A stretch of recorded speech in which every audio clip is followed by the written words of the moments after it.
სტრესის დროს ჩვენი სახე იცვლება.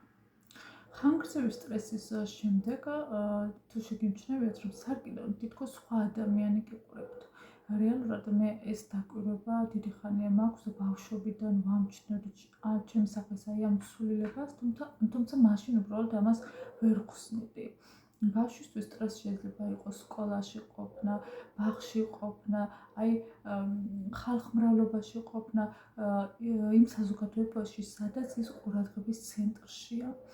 და სწორედ აქედან გამომდინარე მე ამ ცვლილებას ვამჩნევდი სკოლიდან დაბრუნებულ სახლში, სარკეში მართლაც სხვა ადამიანის სახეს ვხედავ და მე ის არ მომწონდა, რადგან იყო ძალიან დაწაბული. როცა გავიზარდე, უკვე მივხვდი, რომ ამას აქვს თავისი მიზეზი და ძალიან საინტერესოა ეს მიზეზი და ეს ახსნა.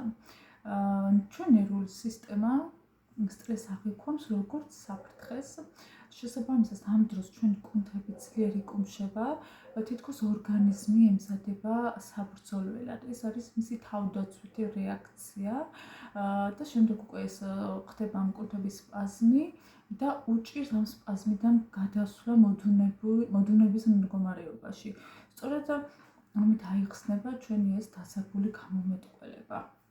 უნდა აღვნიშნო ისიც, რომ სხვადასხვა სახის სხვადასხვა ტიპის სახის მქონე ადამიანებში, მაგალითად ორი ადამიანი რომ ავიღოთ, ერთს აქვს თხელი ტიპის თხელი სახე, მეორეს კი უფრო შევსებული. მე მაგალითად მივეკუთვნები თხელი სახის მქონე ადამიანს.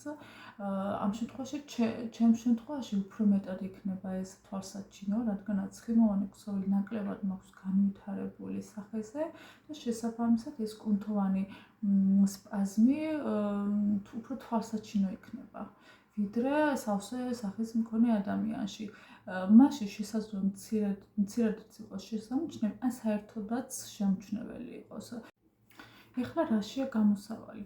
გამოსავალი იმაში არის, რომ ჩვენ ვისწავლოთ საკუთარი სხეულის მოსმენა და მისი მართვა. იმისთვის, რომ ეს მოვახერხოთ, პირველ რიგში უნდა გავაცნობიეროთ, რომ ეს ჩვენში არის ეს დაძაბულობა, ჩვენში ის განსაკუთრებით ეს ემოციურ ადამიანებს ემართებათ. ასე ვთქვათ, აბა თუ შეგიმჩნევიათ, თუ დაკვირვები ხართ, მხრებს ხوار წევთ ხშირად მაღლა. მაგალითად უყურებთ რაიმე ფილმს, სადაც რომისგან ძლიერ ემოციებს ღებულობთ, იქნება ეს დადებითი უარყოფითი, არ აქვს მნიშვნელობა.